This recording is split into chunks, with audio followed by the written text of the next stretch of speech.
Welcome to the deep dive. Today we're taking a really fascinating look at modern celebrity mathematics. Yeah, that's a good way to put it. We're analyzing the strategic partnership between the chart-topping Mancunian rapper Aitch Bears and James Armstrong, yeah. and the whirlwind of digital influence that is Angry Ginge, Morgan Burtwistle. And how they took their friendship, this really chaotic, authentic friendship from online platforms and just flawlessly migrated it. Flawlessly, right into the biggest mainstream crucible you can find. I'm a celebrity, get me out of here, 2025. And this is so much more than just, a successful reality TV appearance.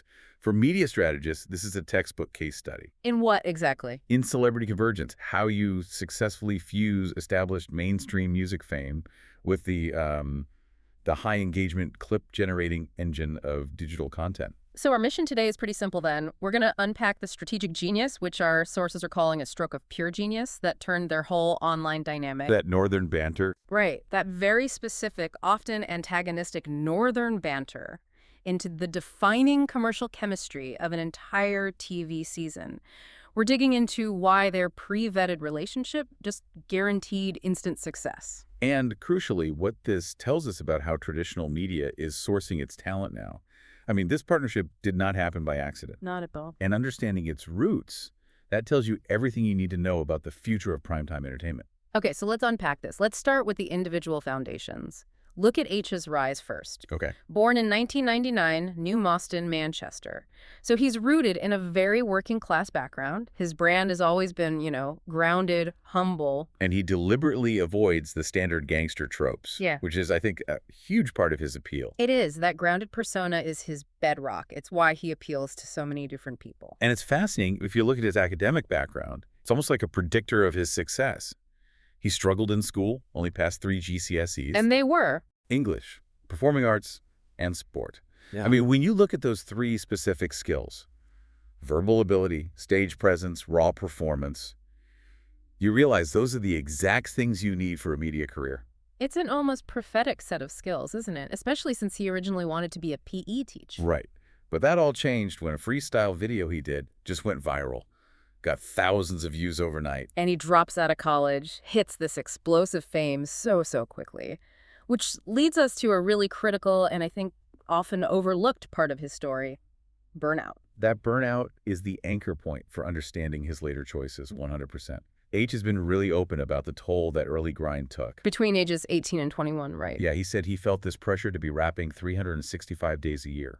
It was nonstop. And that left him feeling confused, older than he was, and realizing he was losing touch with his real friends. So this pressure cooker of success made him step back. He said he needed to, quote, just be normal for a minute. That's a key insight. It is. He was looking for authentic connection, a return to his Manchester roots, just as the industry was demanding more and more from him. Precisely. And that need for authenticity really set the stage for Jens, who's on this completely different, purely digital trajectory. Morgan Burtwistle, 23, also from Manchester. A total digital native. He launched his career on Twitch in late 2020, streaming FIFA.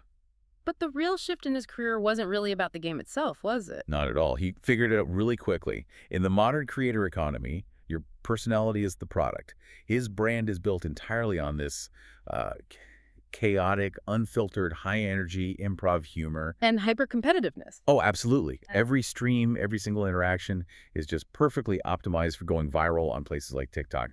We call it clip-generating chaos. So on one side, you've got H, the mainstream star who's craving genuine connection. On the other, Ginge, the digital powerhouse who needs those high-profile contacts to break out of the streaming niche.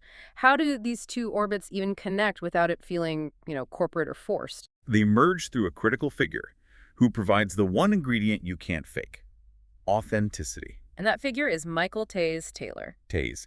He's what media strategists call the trusted node. He is essential. He legitimizes the whole partnership because he bridges both worlds so authentically. He and H are childhood best friends. Their parents are close. It's a family bond. Right. But Tays is also Ginge's professional partner. They co-host the Tays and Ginge off-stream podcast together. This is why it works commercially. Gen Z audiences, they have these highly attuned, let's call them bullshit detectors. They really do. They immediately reject those manufactured celebrity friendships set up by managers. And because of Tays, this was never that. Tays, as the trusted node, he immediately legitimized Ginge within H's circle. It's front-vetted content, not agent-vetted. And the dynamic they built up over years before the jungle, it perfectly showcased that commercial chemistry. They were always streaming, filming challenge videos. H was always on the podcast. Their entire relationship is just defined by authentic antagonism. Let's define that, because authentic antagonism is so commercially valuable. It's conflict that drives engagement, right?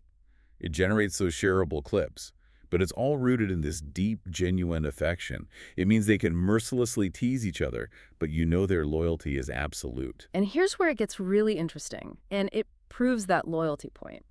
When a rival artist allegedly dropped a diss track aimed at H, Ginge went into full protective mode, recorded an immediate voice note. he basically offered to go to war for him. He asks H, do you want to just leave it or... Or, and this is a direct quote, do you want me to get the Fing baseball bat out? We're Fing going at it. You just let me know, mate. That is the perfect distillation of that northern banter, isn't it? I will insult you to your face, but if someone else does, I am ready to defend you with a hypothetical weapon. Exactly. That immediate, unfiltered commitment is why their audience trusts the relationship.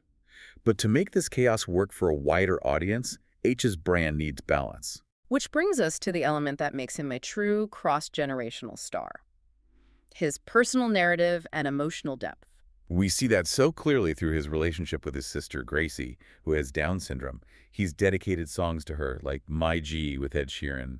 He always says he wouldn't be who he is without her. And it goes beyond the music. He climbed Mount Kilimanjaro with his dad for charity and awareness. And he was so open about the emotion of it all. He said that during the summit attempt, he cried his eyes out like a bitch, just completely overwhelmed. He even has her personal motto tattooed on him. He remembers her grabbing his face before bed and telling him, "Erson, don't be afraid." He uses that to deal with his own fears. This is, well, it's brilliant strategic packaging, whether it's intentional or not.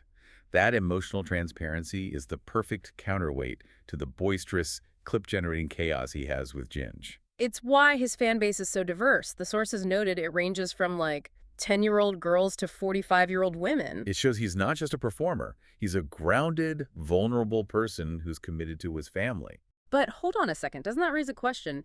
Is this genuine, deeply rooted empathy?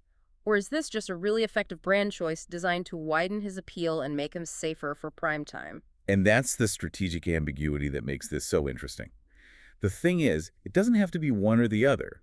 The honesty makes it authentic, and the authenticity makes it commercially appealing. So the audience gets the best of both worlds. Exactly. They see the chaos, but they know the core personality is stable and, responsible. And that stability was absolutely essential when they finally made the jump to primetime ITV reality TV in November 2025. The producers weren't gambling on chemistry? No, they were importing a guaranteed narrative. Yeah. Show insiders call the casting a stroke of pure genius. They knew they had off-the-charts chemistry from day one. They got to skip that whole awkward first week that you usually see on reality shows. They jumped straight into the conflict and the friendship. And they lean right into it. When H first saw Ginge in the jungle, his first joke was that he came on the show to get away from people like Angry Ginge, just setting the tone immediately. But the jungle environment, it's so intense, it forced that online antagonism to mature into more of a public-facing mentorship dynamic. And that's essential for a family-friendly audience. I remember the moment Ginge suggested blowing out the campfire like a candle, which is a huge no-no. And H's response was immediate and mature. Instead of just laughing for the cameras, he pulled him aside and essentially mentored him, said, "You are being stupid." So here's my question. Isn't that moment where H shuts him down a massive risk? Doesn't that contradict the chaotic brand that Ginge's core audience loves? Could that alienate them? That's a great point, but I think the transition was necessary for the mainstream context. H was showing his maturity. He turned Ginge's chaos into an endearing, teachable moment. The producers need chaos, but they also need a supervisor for the chaos. Exactly. H stepped into that guiding role, and that made the partnership safe for everyone to watch. And commercially, it paid off immediately. They were constantly being voted for Bush-Tucker trials. The audience engagement was confirmed. Then, on November 23rd, H gets voted the new camp leader. And instantly chooses Ginge as his deputy. That institutionalized their joint control over the whole camp. It cemented them as the central focus. But the highest form of validation came when fans and the media started calling them the new Ant and Dec. That comparison, that's the golden ticket. It signals that the industry sees them not just as a temporary viral thing, but as a reliable, long-term brand. It unlocks millions in potential ITV deals, family-friendly endorsements. It suggests their chemistry is robust enough to anchor major primetime shows for decades, just like Ant and Dec did. It's a truly staggering success story. A perfect model for how digital influence, when it's validated by authentic, high-engagement content, can just migrate to and dominate traditional media. And if we bring it all back to Aitch's early career, this whole thing raises a really crucial, maybe slightly provocative question for you. Go on. Aitch previously suffered burnout because the music industry demanded relentless, constant content creation. Now we're seeing the entertainment industry actively seeking out and paying top dollar for relationships that have already been stress tested in that exact same pressure cooker of digital content. So the relationship between Aitch and Ginge was developed and audience approved for free by Twitch and YouTube viewers before ITV ever paid a penny. So our traditional media shows now effectively outsourcing their relationship and narrative development to platforms like Twitch and YouTube. That's a compelling thought to chew on, that the proving ground for the next generation of primetime stars might be live streaming in a basement somewhere right now. You've been listening to The Deep Dive. Thanks for tuning in, and don't forget to subscribe for more stories that keep the stars shining.